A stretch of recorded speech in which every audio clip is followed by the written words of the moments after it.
জামালপুর জেলার দেওয়ানগঞ্জ উপজেলার নিম্ন মধ্যবিত্ত পরিবারে বেড়ে ওঠা সংগ্রামী এক মায়ের নাম মোসাম্মাদ অবিরুন্নেসা। স্কুলে পড়ার সৌভাগ্য তার হয়ে ওঠেনি।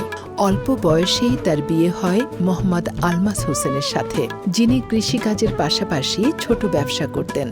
দরিদ্রতার মধ্য দিয়ে 6 সন্তানকে নিয়ে চলে তাদের অভাবের সংসার। ছোট্টটা বাবা বিয়া গেল, বিয়া দিল বাপায় বিয়া দিলে ছোট্টটা লেখাপড়া করা হলাম না। মানুষ সতর্ক কম আছিল, শিক্ষার কোনো চর্চা ছিল না। বড় মেয়ের ওই লেহারে লেখাপড়া করা নিলাম। তারপর এক ছেলে এলো, তারপরে ছেলেটা লেখাপড়া করা নিয়েছি। ছাত্র সবাই একটা এক সমান আছে।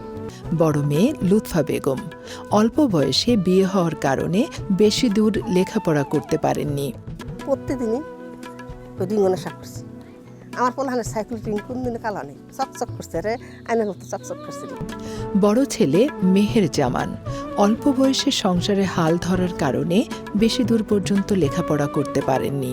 তাহলে ছেলে পাশে ওরা 3 ভাই 1 মেয়ে, তুইলা দিয়ে থে নামাজ পড়ে হেরা উঠান বার করে পাকশা করে 7টা শুন পোলা ঘরে খাওয়া দাওয়া শেষ। ওই আজ 12টা পর্যন্ত তো পড়ছে, একটা 12টা পর্যন্ত পড়ছে। আমি বাবা 2 বার করে তেল গরম করে আনছি, ওই চামচের মধ্যে তেল গরম করছি, খাস তেল গরম করে আত্মন্ত ঘষছি, ঘষে ঘষে পাই করছি। আমার কাছে আমি কষ্ট করিনি, কষ্ট এখন মনে হয় না বাবা। সবাই মার পেটে জন্ম নিচ্ছে, মা ছাড়া কেউ দুনিয়া এসে নাকি। তোমার মনে করে যে তুমি আঙ্গের মা, এত মা বাংলাদেশে কমে আছে। মেজ ছেলে ডক্টর মোহাম্মদ রফিকুল ইসলাম ঢাকা বিশ্ববিদ্যালয় থেকে অনার্স মাস্টার্স সম্পন্ন করে বর্তমানে নোয়াখালী বিজ্ঞান ও প্রযুক্তি বিশ্ববিদ্যালয়ে সহযোগী অধ্যাপক হিসেবে কর্মরত আছেন। বাপ মায়ের বাড়িতে কোনদিন এই পোলাহানের জন্য আমি কোনদিন একটা যা থাকিনি। বাবা আমার খুবই আক্ষেপ করছে, মেয়ে আমার বাড়িতে সে একটাই থাকে না। নামাজ পড়ে হেরে বাবা বাতের হলে বাইর করছে। আমি গড়টা খুঁজছি, গড়টা শুয়ে হেরে বাতের হলে বাইর করে হেরে পাক শাক করে হেরা পোলাহানে খিলা দিলে হেরা পোলাহান বাইর করে দিয়ে হেরা তাদের বাবা উঠান বাইর করে খুঁজছি, নাদা ফেলাইছি, থালি বাসন করছি। এখন শুন কষ্ট করি না, একে কষ্ট করছি বাবা। তো সব কষ্টই বাবা ভুলে খাইছি, সব কষ্টই মানুষের মতো আল্লাহ মানুষ বানিয়েছে করে।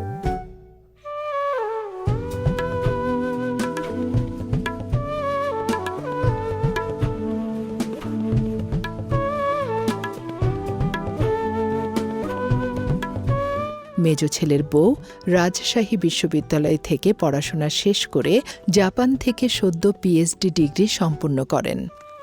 মাসে মেলা টিটকারি কথা কইছে, মেলা কথা কইছে, সয় সম্পত্তি বেচে নজর করে দিতেছে, পোলানের ভাষা শেষ করে দিতেছে। আঙ্গুর আর বাপে কইতেছে আমি তো সম্পত্তি বেচতেছি না, আমি সম্পত্তি করতেছি। কইছে মাঠে হানাবো, তোর ভাই কইছে যে ওরা বলতে হানাবো, ওরা বলে কাল যাবো গা বাজারের কাছে, বাজারে যায় তারপরে নয় আসছি। রবি কইছে মাগো আমার টেহা নাগো, কাঁচা মরিচ আবাদ করছি। বাবা মরিচ নিয়ে যাও, আর ছাগল আছে বাবা ছাগল নিয়ে যাও। আদা দিছি বলে না কিছু, আর এনে আদা খাত নিয়ে রেছি, ওদের খাত নিয়ে রেছি। সেজ ছেলে মোহাম্মদ রেজাউল করিম বাংলাদেশ কৃষি বিশ্ববিদ্যালয় থেকে অনার্স মাস্টার্স সম্পন্ন করে 31তম বিসিএস প্রশাসন ক্যাডারে যোগদান করে বর্তমানে অতিরিক্ত জেলা প্রশাসক হিসেবে রংপুরে কর্মরত আছেন। সেজ ছেলের বউ আনন্দমোহন কলেজ থেকে অনার্স মাস্টার্স সম্পন্ন করেন। ছোট ছেলে doctor SM. Ariful Islam Shaheed Suhrawardy medical college থেকে এমবিবিএস ডিগ্রি শেষ করে 40তম বিসিএস স্বাস্থ্য ক্যাডারে যোগদান করে বর্তমানে উপজেলা স্বাস্থ্য কমপ্লেক্স দেওয়ানগঞ্জে মেডিকেল অফিসার হিসেবে কর্মরত আছেন। ছোট ছেলের বউ শেরেবাংলা কৃষি বিশ্ববিদ্যালয় থেকে পড়াশোনা শেষ করে বর্তমানে জনতা ব্যাংকে কর্মরত আছেন। ছোট মেয়ে নুরুন্নাহার নুরি নোয়াখালী বিজ্ঞান ও প্রযুক্তি বিশ্ববিদ্যালয় থেকে অনার্স মাস্টার্স শেষ করে বর্তমানে সোনাকুড়া সরকারি প্রাথমিক বিদ্যালয়ে সহকারী শিক্ষিকা হিসেবে কর্মরত আছেন।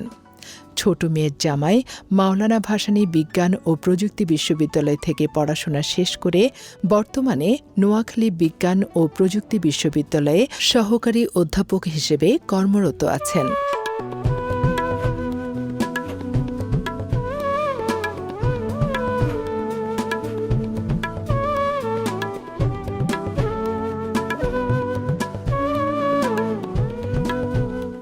আবার পোলাহান ইস্কা চালা খাবা, পোলাহান ইস্কা যখন শেষ করলাম পোলাহান ইস্কা চালা খাবো। শরীর কোনো সময় দূরাল আসলে, মন কোনো সময় দূরাল আসলে না কয় মাসে কই জ্ঞান কইতে থাক, মাসে কত কহার কইতে থাক। আল্লাহ দিল আমার পাইকে হয়, মাসে কী করা হবো। আগে যে সংসার, ছোট্ট একটা সংসার, এই সংসারটা যে আল্লাহ তালায় এত দূরাই গেছে পোলাহান, সব কিছু আল্লাহর ইচ্ছা। জীবন সংগ্রামের স্বীকৃতিস্বরূপ মহিলা বিষয়ক অধিদপ্তরের জয়িতা অন্বেষণ কার্যক্রমের আওতায় ২০২২ সালে সফল জননী ক্যাটাগরিতে উপজেলা ও জেলা পর্যায়ে শ্রেষ্ঠ জয়িতা নির্বাচিত হয়েছেন এবং public university students association of Dangdhara কর্তৃক রত্নগর্ভা মা সম্মাননা স্মারকে ভূষিত হয়েছেন। জাতীয়ভাবে মহিলা বিষয়ক অধিদপ্তর কর্তৃক স্বপ্নজয়ী মা ২০২৩ নির্বাচিত হয়েছেন। তিনি আমাদের সমাজে সবার জন্য অনুকরণীয় একজন সফল জননী।